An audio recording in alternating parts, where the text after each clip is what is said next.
He kōna ipurangi tēnei nā te reo irirangi o Aotearoa.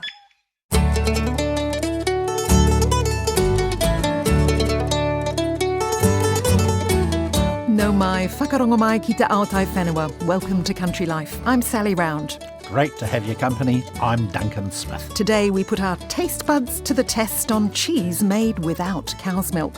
There's lots of posting going on near Seddon and Marlborough, but it's nothing to do with Facebook. And later we head to the shores of Lake Wairarapa to listen for the call of a secretive bird, which is making a comeback. But first, let's see what's caught the headlines in the primary sector this week. And Sally Murphy from RNZ's Rural News Team is with us from Ōtautahi, Christchurch. Sally, jobs on the line at MPI. They are. The Ministry for Primary Industries is proposing to cut around 384 jobs, 40% of which are vacant, in a bid to save 7.5% of its budget. Director-General Ray Smith told staff this week that MPI will significantly reduce its spend on contractors and consultants, which was nearly $58 million in the 2022-23 year, but job cuts are still required. The cuts won't affect frontline services like vets, biosecurity or animal welfare officers. MPI says consultation with staff has begun and decisions are expected by mid-May. We'll be hearing more about that. And more ultra-dry regions in the South Island will be getting help. Yes, a drought has officially been declared in Canterbury and Otago, joining Nelson, Marlborough and Tasman, where a drought was declared last week.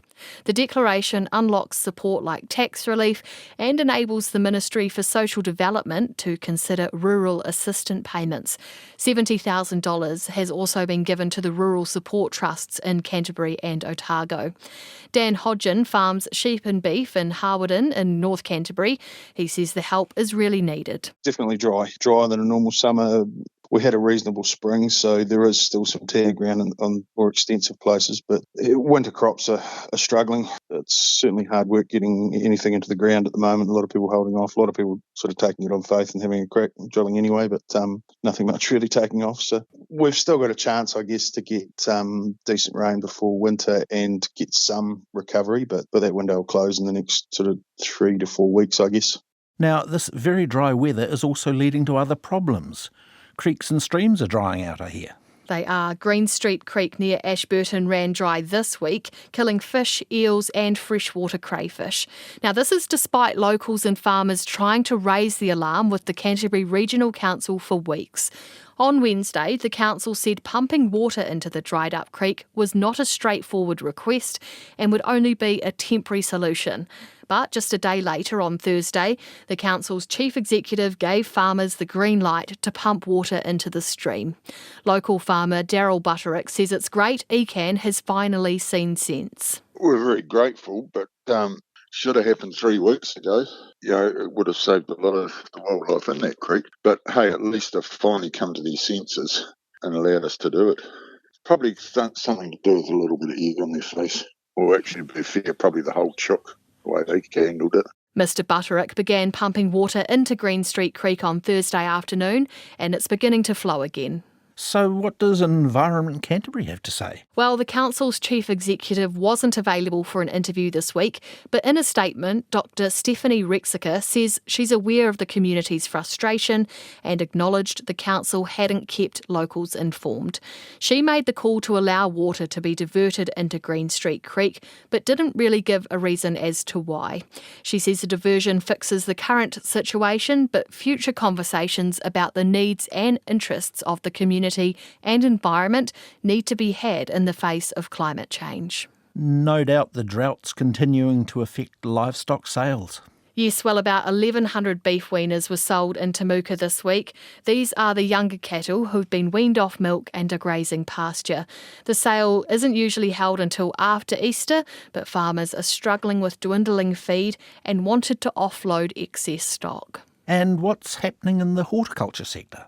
After the impacts of Cyclone Gabrielle, apple growers had been hoping for a comeback year, and feedback about the earliest exportable apple variety, A1, has been very positive in China and Vietnam. Early signals from Europe are also positive, especially from Germany.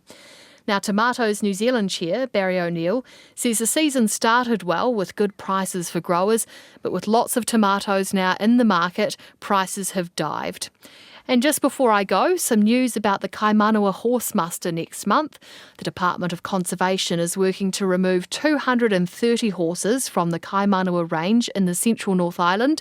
However, there are concerns the cost of living will see fewer people take on the horses. Only a handful of applications have come through ahead of the muster. Oh, well, thank you very much, Sally. This is Country Life on RNZ National 101 FM. Now, you might remember a story from 2022 about a small startup with big plans to rethink the way we consume dairy. Daisy Lab's aim is to make dairy products with the same taste and mouthfeel as cow's milk, but without any cow input at all. Their trick is a technique called precision fermentation, and co-founder Emily McIsaac explained it to me back then. Precision fermentation is basically where you take a microorganism, a microbiological host, and you ask it to produce a particular protein. So in this case, we're asking it to produce bovine or cow's milk identical proteins, so things like casein and whey. We insert a small piece of DNA that encodes for this protein that we're wanting it to produce. And then basically it is like fermentation as we know it for traditional products like beer, except instead of gobbling up sugars and making ethanol, our microorganism is making that protein that we've asked it to produce. We then extract the protein out and we can use these proteins to reformulate them into dairy identical products. Products like ice creams, yogurts and cheese. Now, there's plenty of vegan or dairy-free alternatives out there already, but Emily says taste is the key.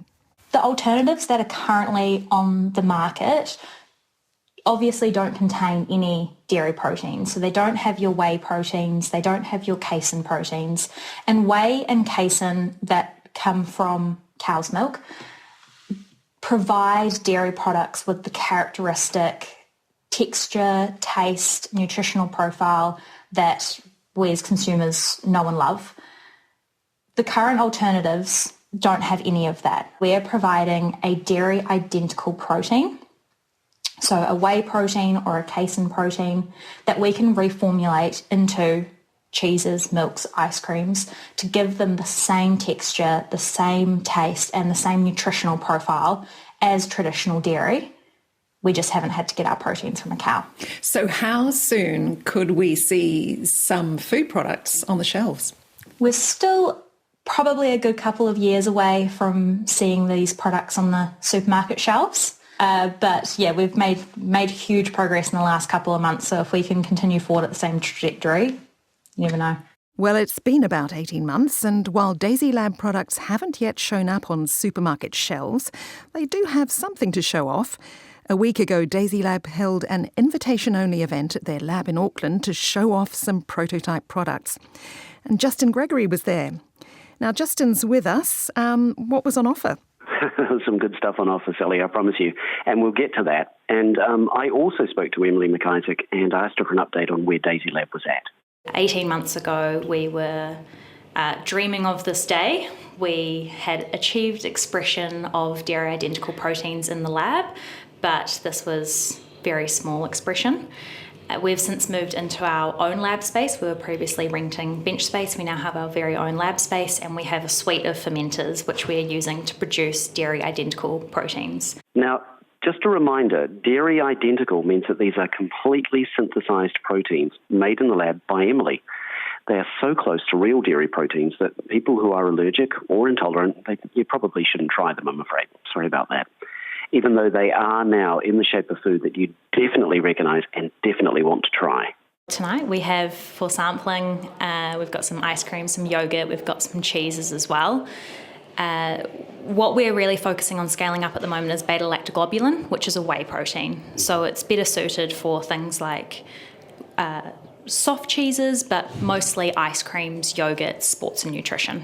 Where we see this technology having real impact is not necessarily in the kind of high-value niche consumer products, but it's actually in a silent ingredient.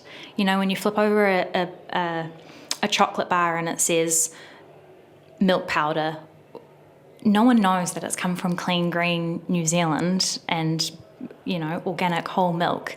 It's just milk powder. No one knows the process that it's been all stripped down and then shipped overseas and then built into this biscuit. So we see having the biggest impact is actually targeting those kind of commodity markets. In the meantime, we obviously want to get the word out about this protein. We want to share it with consumers. We think vegan and non-vegan alike.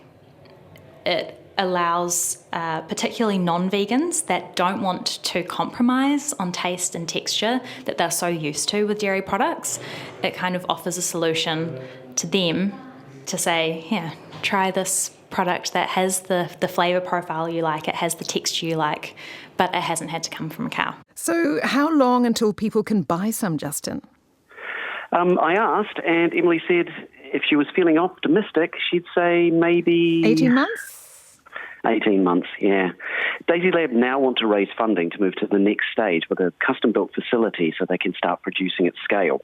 Now, they're hopeful that their product's price point will be comparable with dairy products from cows, but as we've said, the real comparison is going to be made in the mouth of the consumer. In short, does it taste like dairy? Yeah, so does it? You're about to find out. I stepped out of the party to share some cheese and crackers with Irina Miller. She's the CEO and one of the co-founders of Daisy Lab, along with Emily McIsaac and Dr. Nikki Freed. And alongside us was also their cheesemaker, or curdologist, Cheryl Reynolds. Okay, so you have a ash camembert, which has got a base of cashew and miso and precision fermented whey added as an added ingredient. It's taken about 7 weeks to cultivate into the food that it is today. It's been turned every day. And beside it, you have a cashew blue, which is the alternative vegan blue cheese that vegans go to. And this one has added Daisy Lab precision fermented whey added to it as a added ingredient. And is the process of making it pretty much the same as making ordinary cheese? Absolutely. It's very much the same as making an ordinary vegan cheese with a whey as an added ingredient. I did a taste test with the other cheese that you haven't got here. Oh, really? A blind taste test? A blind taste right. test. And I made the vegan, pure vegan. It's with tofu and coconut and loads of nuts and drop of Grand Marnier and some fruit. And I did exactly the same with the precision fermented whey. 100% everyone that tasted it just preferred it for the creamy mouthfeel and the fullness of it. It's a delicious additive. Well, look, we have some cheese in front of us. We've just been talking about. Can you join me? Shall we try some, please? Shall we? All right. So what are we carving up here? We're carving up the ash cashew camembert, which is it's got a layer of ash in between. If you can see, there's a line of ash, and it's got the white bloomy mould around it. So if you'd like to take a little taste of this. Thank you. And if you guys want to try it. And you would like to... I'll just do it like that. Okay. And I'll do it like there that. There we go.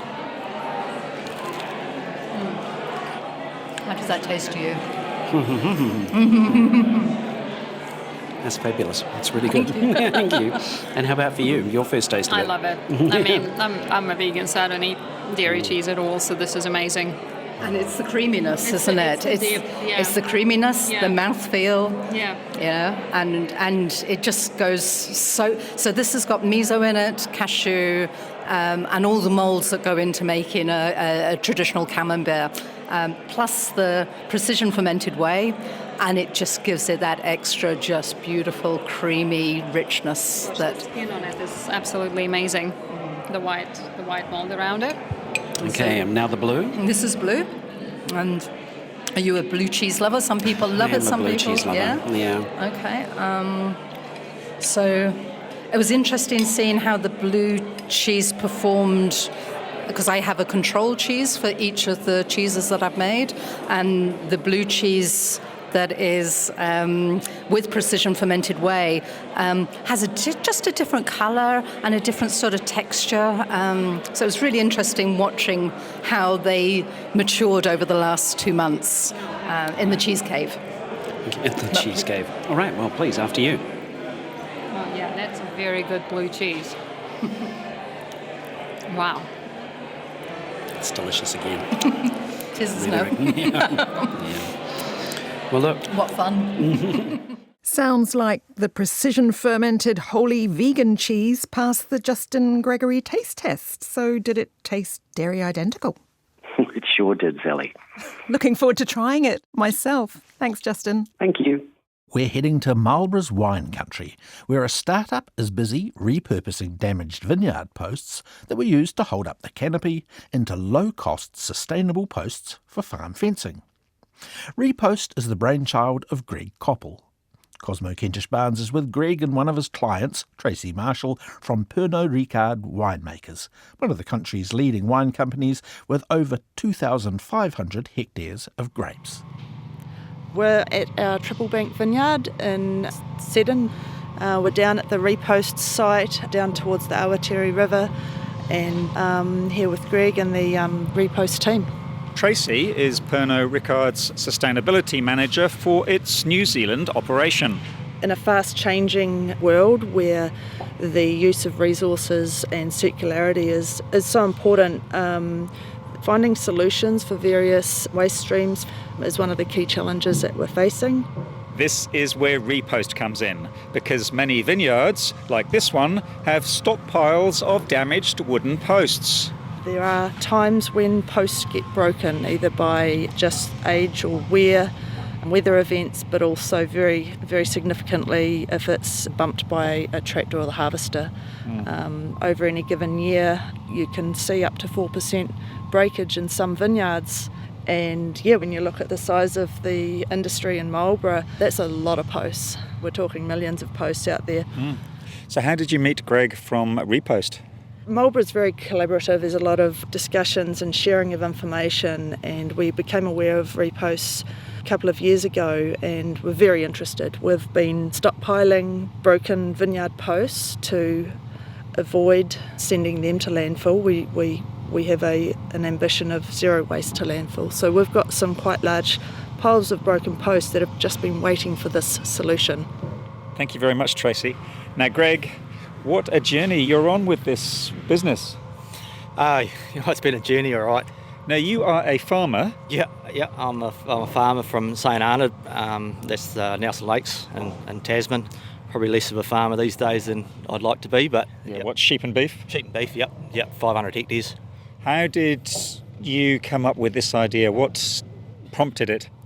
Yeah, I bought those 500 hectares maybe 6 years ago, and had a hell of a lot of fencing to do, and me and the old man have been plucking posts out of Marlborough for quite some time, and I wished that somebody did it for me, as in I could go down to Marlborough and buy posts for $3.25 and I could get them in the ground instead of paying $10 or whatever, but no one was out there doing it, and I got sick of pulling nails and grinding off nails, so I started building a machine, and it just sort of grew from there, and with Stu Dudley, who's a local viticulturalist, and went and seen him and said, will you help me out and we'll give this a go together. So you had a good contact in the viticultural industry, and that helped you connect with people who possibly had posts that were surplus to requirement. Yeah, like without Stu, there's just no way it would have come together.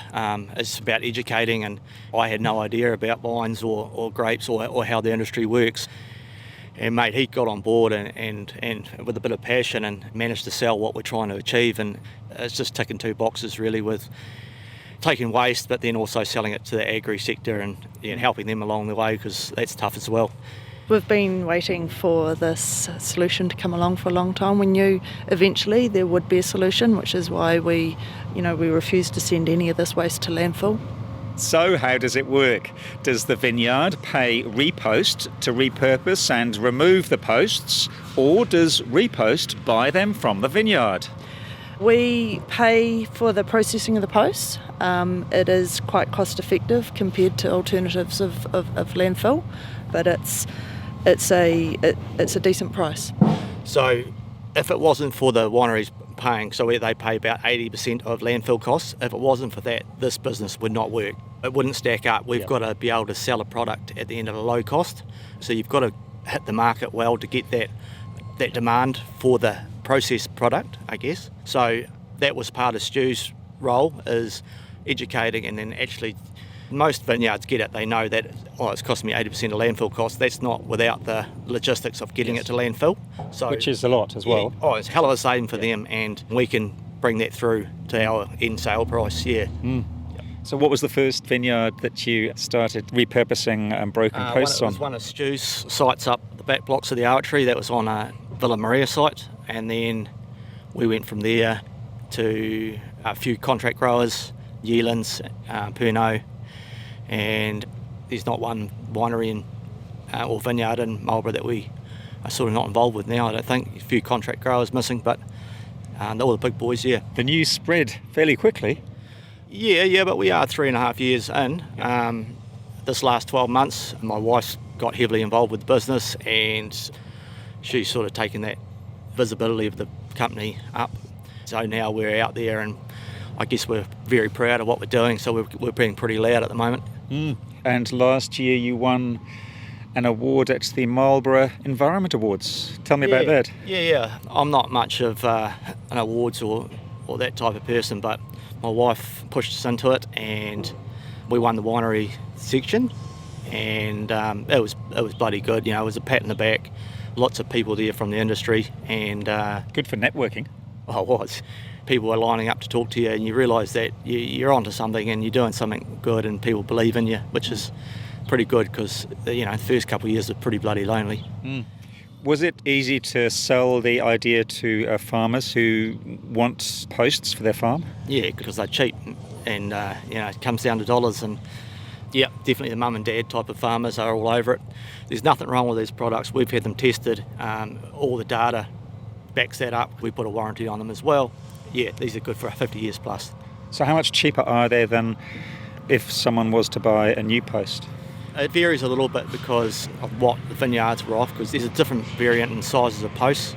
But yeah, I'd say about half of the cost. Now that sound in the background is the repost crew recycling broken posts using machinery fixed onto custom-made trailers. It's quite a mobile setup.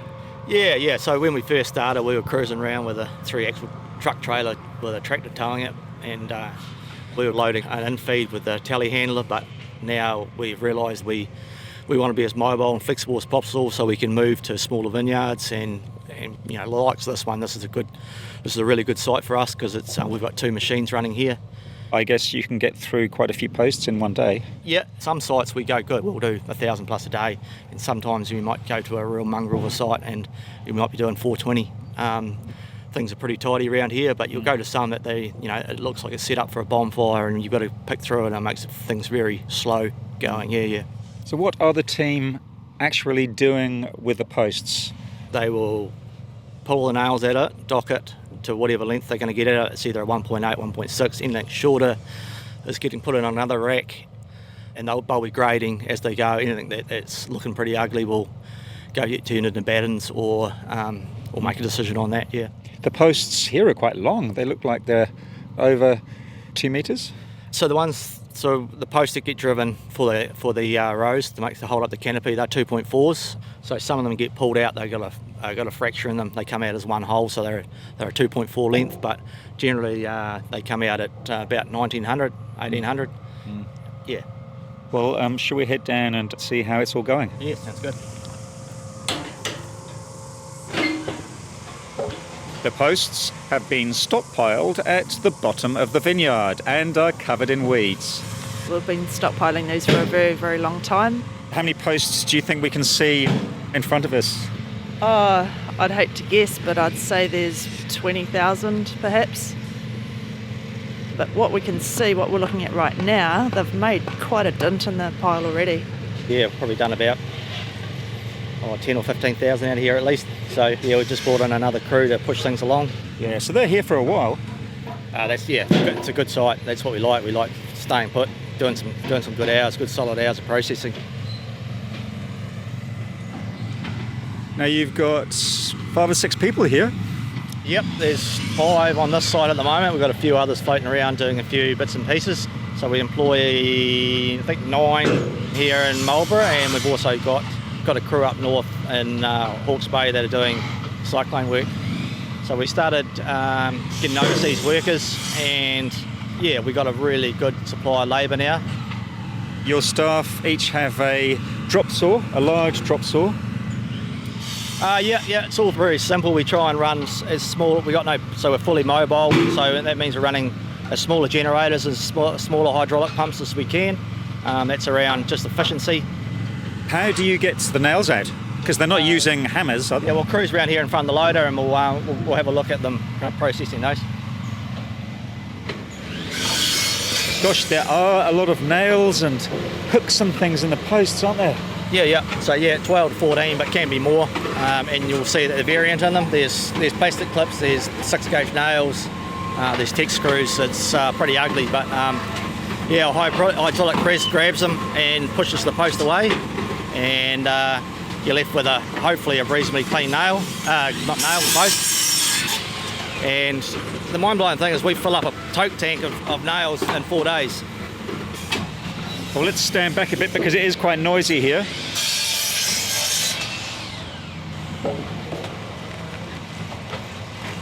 Greg, we're standing in front of some posts that you've repurposed. Yeah. Do you know where those are going to yet? A lot of 1.6s will go to Southland, so I imagine they're heading down Southland way. They've all got homes before they even processed. Yeah. You've got some big end posts here, the full rounds. What do you do with those?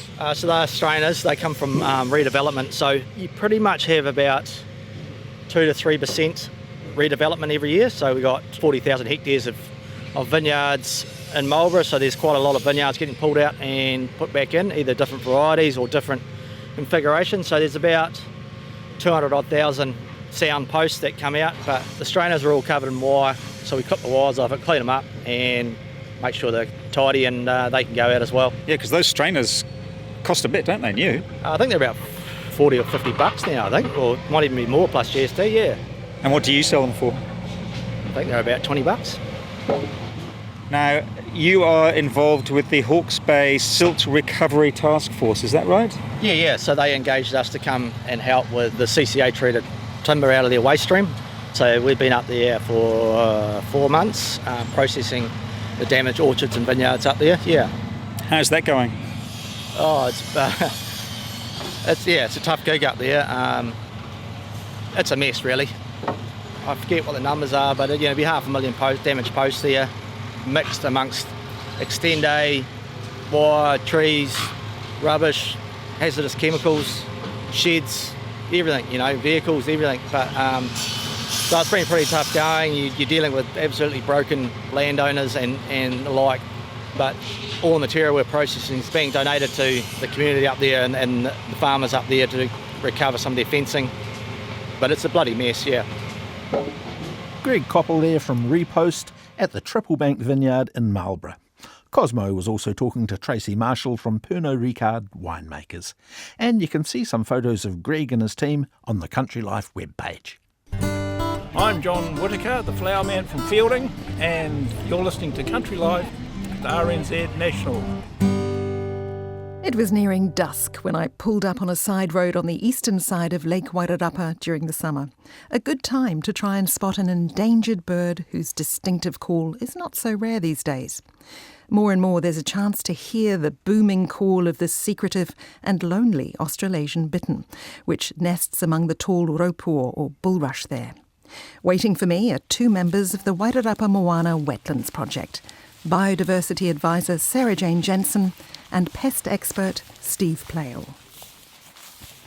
It's a good time of day to be here because everything's coming back from hunting and gathering. So we've got a few colonies of spoonbills, which is awesome. It's about 250 of them there now, which is really exciting. Sarah Jane Jensen is part of a team working on protecting and improving this special place right at the bottom of the North Island. 9,000 hectares of lakes and wetlands.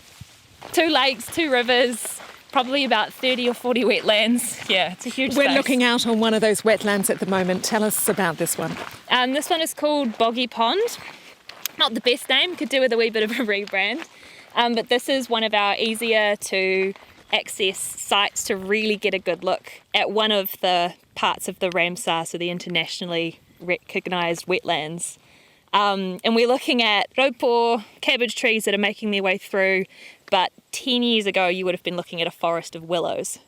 So we would not have been able to see the water at all. And you can sort of see the sort of skeletons. The remnants of the trees are there, just lying dead in the water. And our birds love them. I think they'll miss them when they go, but hopefully by then we'll have kahikatea and cabbage trees and things we've planted coming up. So, yeah, shags and the spoonbills quite like them. Now, we're actually looking for something special, and we're hoping to hear something special this evening, aren't we? Yes, yeah, we're quite lucky. We've got a population of Australasian bittern, which are nationally critical, which is the last step before extinction. So they're in the same camp as the kakapo and the wandering albatross.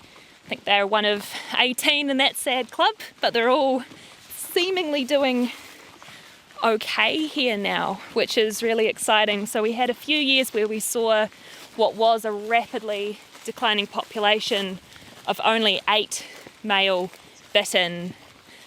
We watched that stabilise, we stopped seeing it decline, and in the last 2 years we've seen it go up. And this year I think at these wetlands our ornithologist Shane Cottle found 19 males and 6 more at a few other wetlands that we also contract him to come in and monitor, which is really exciting. So I say males because they're the only ones that really make much noise, and they're very, very hard birds to spot, hence why we're going to try and listen for them. They're perfect raupo or bulrush hiders, and they have a freeze response, so they quite literally freeze with their head straight up in the air, and they look exactly like a stick. So pretty hard for you to spot even with your binoculars. Yes, yep, I've probably seen 3 or 4 since working around these wetlands. I've heard more, lots more. How long are they here for? They're permanent residents here. Permanent residents? Yes. They're not migratory birds? They don't move, they don't seem to move too much between locations, so they'll sort of quietly migrate around. So if you're a chick and you've been kicked out by mum eventually and off you go to find your new spot, they might sort of venture a wee bit further, but they don't seem to really take off and go and find wetlands much, much further away. They're also found in Australia. Like many of our birds, they sort of floated here or flew here on accident and established. They look like herons in the air, but just a bit boxier. There's only a few wetlands with stable populations left, and I think only one other where they've seen an increase. And I can't remember where. I was talking to a birdie about it, and he was saying, we've got the only population on the rise. And I went, no, you don't. What are the threats to them? Predation is a really big one. They're very vulnerable nesting on the ground. They make these little sort of perches or platforms, and the females will sit on the nest, and they are just a nice big egg. So they'll be a good target for predators, namely mustelids and cats are the big targets. And we seem to have been getting good numbers of those. In New Zealand, mustelids consist of weasels, ferrets and stoats. They were introduced in the 1800s to control rabbits, but are now a problem of their own. Anything in there? Someone's actually set that one off. Steve Plale has been in the pest control business for more than 4 decades and has been setting traps here for 10 years. What sort of numbers have you been catching, Steve? In the early stages of the trapping program, we were catching predominantly cats and ferrets, with huge numbers of hedgehogs as well. They're a predator that's very underrated. But yeah, you're talking about numbers. I was lucky. You've got some paperwork there. I dug out some reports that I'd written. So the first year that we implemented the program down here, I'll just give you some figures. Yeah, 20 wild cats, 60 ferrets, 2 stoats, 18 weasels, 87 rats, 169 hedgehogs, 70 mice, 10 magpies and 4 rabbits. Wow. So that was in the first year. As a smorgasbord for them, I suppose. It is, and the wetlands, because they have such a diverse range of wildlife, particularly birds and things, it's just a food bowl for predators, really. And the wetlands here are surrounded by farmland, so it's just it's an open area for predators to move back in, which is one of the reasons why we just have to keep the trapping going. And it's taken us a long time to get the numbers down to where we've got them at the present point in time, where I believe it's manageable, but you can't take your foot off the brake. So Steve, have you got some trap lines along here? Yep, there's traps every couple hundred metres all the way along this stop bank. This has always been a good area to catch predators along here. And one of the things that actually makes it quite good too is that they mow this periodically, so it creates quite a good runway for small pests to run up and down on. So they're not perfectly made track for them. Yeah, little highway. That's right. So as soon as they levelled this bank off and got it established years ago, I got my trap line in here straight away, and it's been quite successful, and still is. It's a trap. We've got a trap just here. Anything in there? Someone's actually set that one off.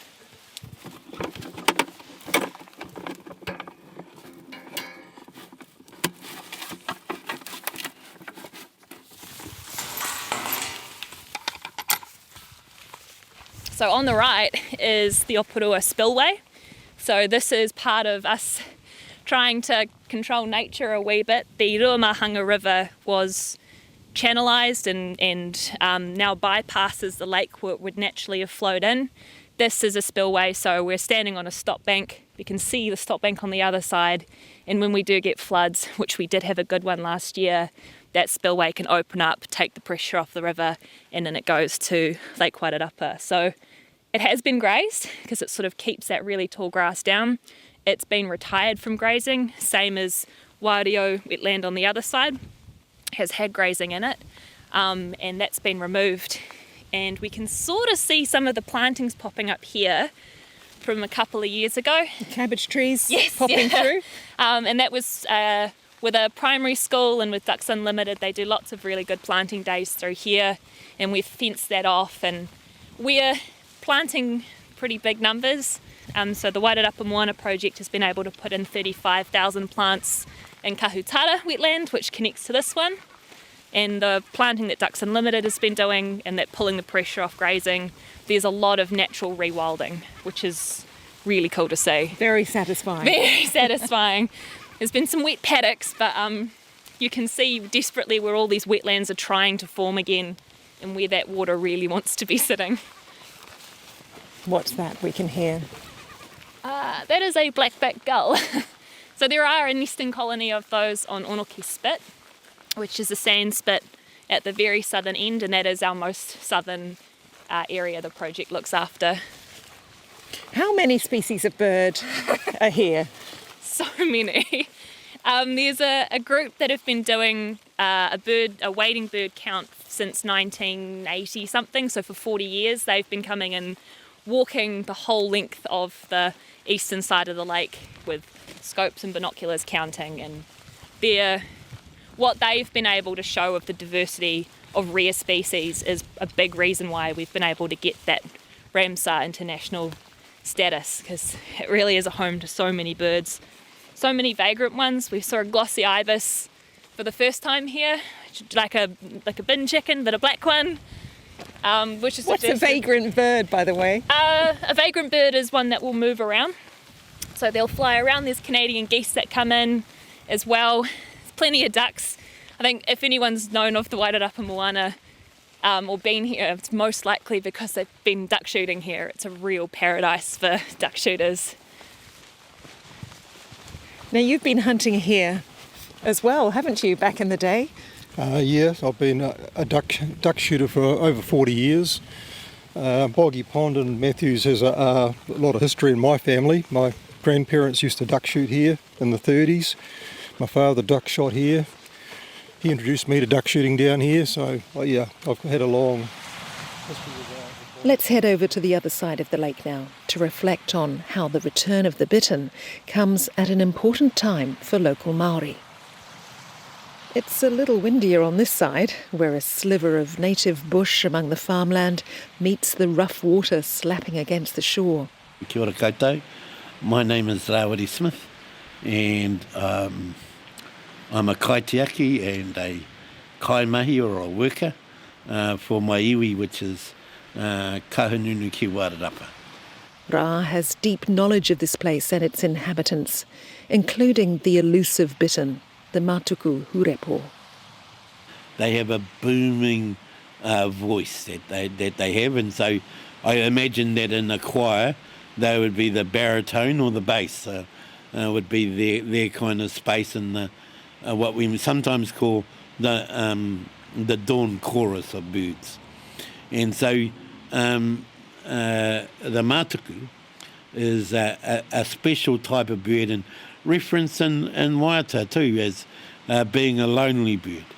And they are really secretive birds that have a whare where they live that has to have three sides surrounded so that they push back into the bush, and so that behind them and on the sides is covered with pretty thick plant life. They have to compete actually with pests like rats and mice and a whole range of different pests that attack the eggs. How prolific were these birds pre-farming times? They still were a minority bird and often referred to as a lonely bird. And so there wasn't a whole lot of the birds, but I would say that there was greater competition for the habitat that's wetland. This year, the moana, including the wetlands, returns to local iwi, part of the Crown's redress for decades of wrongdoing that meant local whānau became alienated from their culture, language and land, including the lake.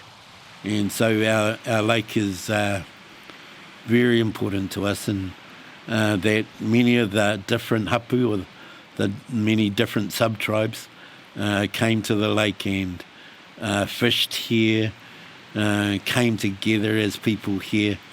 And this is our food basket, or the pack and save of early Māori traditional time. For 16 years now, mana whenua have been working with the local and regional council and the Department of Conservation to restore the moana after more than a century of damage. The stop banks, spillways and river diversions built in the 1960s and 70s were great for farming, but tough on biodiversity. We would love to see a flourishing habitat for birds, especially native birds and endemic birds. We'd love to see a space that has place for native fish and endemic fish and migrating fish. Our fish, in terms of tuna, go from here to Tonga. Our birds sometimes go to the Caspian, turn to the Caspian Sea. Others go to the Arctic Circle, and so huge amount of travelling that our area can host. And so one of the things that we say about Wairarapa moana is that we want to see the puawaitanga. So puawai means the blossoming, and tanga is the concept of blossoming. So if we can realise the potential of the lake, so our lake shouldn't just be for attenuating floodwaters, it should be a habitat for travelling birds, should be a habitat for tropical fish like tuna that have come all the way as glass eels into our waters here in the Wairarapa. And we're making our way across the edge of the wetland to an area we're hoping to hear the sound of the Australasian bittern. So I figure our best shot will actually be as we're walking through the raupo. They'll sort of freeze until they think you're just about to be upon them, and then they'll flush. So this will probably be our best shot at seeing them, and then hopefully they start booming. But nature it's never on cue.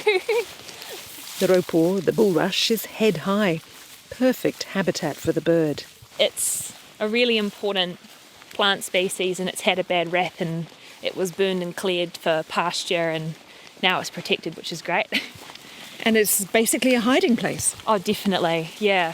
As well as harakeke, so a lot of the the Wellington region will have just been forests of these carex sector, the grasses, the rushes, the taupo, and the harakeke, and it will have been a really major resource for Māori. I know it was for Kohanui marae, which is the local marae to here.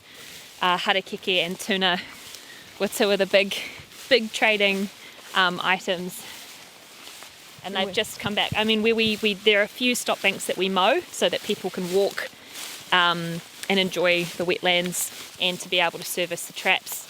And you can see the taupo trying desperately to pop up through the grass, so they're really coming away. What would the bitterns be feeding on? The sort of meal ticket item would be baby eels or elvers, tuna would be the absolute favourite. But around here it would be mudfish. We've got these crazy looking things called tadpole shrimp, which look like somewhere between a tadpole and a shrimp. Baby fish, there would have been further at the bottom of the lake, there's patiki as well that come up that far, mullet even come up this far up the lake. We're pretty far inland, so there's some sort of estuarine species that get up this way as well. Inanga, so the whitebait, will be a real big meal item for them too. So fish passage is intimately connected with the wetland, and we're lucky that our fish passage team at GW are in my team, so we work quite closely together. What about the tuna, the eels? Are they coming back? It's really, really hard to say. I think one of the areas that we've recognised as a big hole in our knowledge here is the status of fish, and we are really wanting to kick into more fish monitoring. The oral history here and the photographs of tuna being lined up on fences and dried and eaten, it was the big trading item.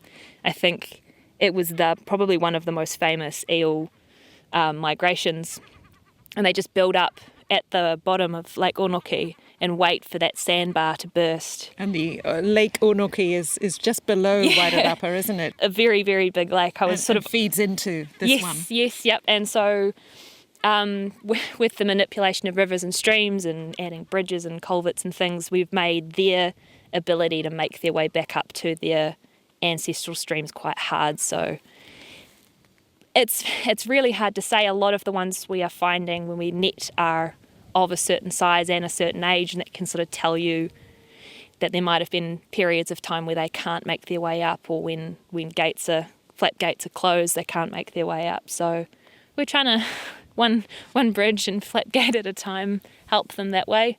We don't know if their population is still declining. It's the big question mark, really, and it's something we need to be doing a lot more for. So any stick that might catch your eye, just double check it, because it's probably our best shot at spotting bittern, as they just look like a pale stick poking right up out of the ground, and that the head is straight up in the air. They're just like a pin. It's quite cool.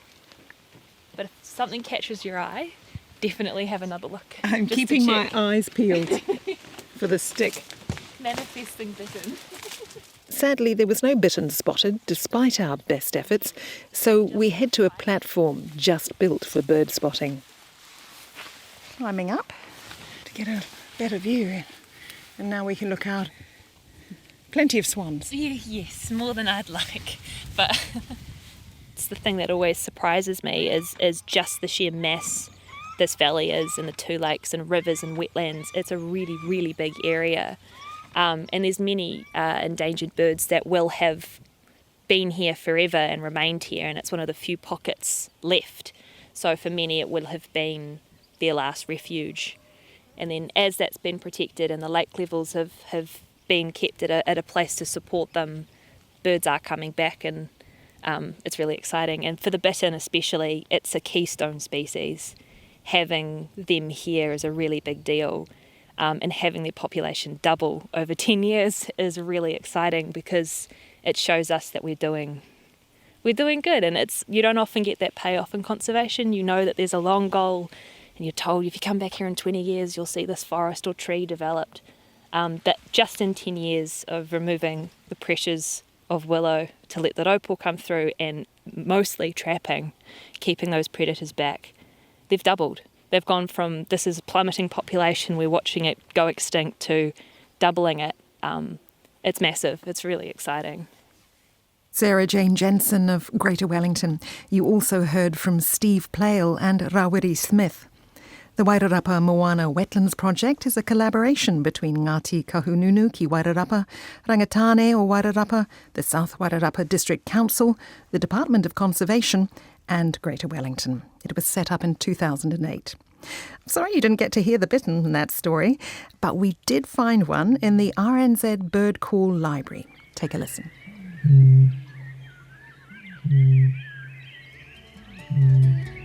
And there's a snippet of the bird in a video on our webpage, rnz.co.nz/countrylife. Well, that's all we've got time for. We'll be back same time, same place next weekend. Bye now. Ka kite anō.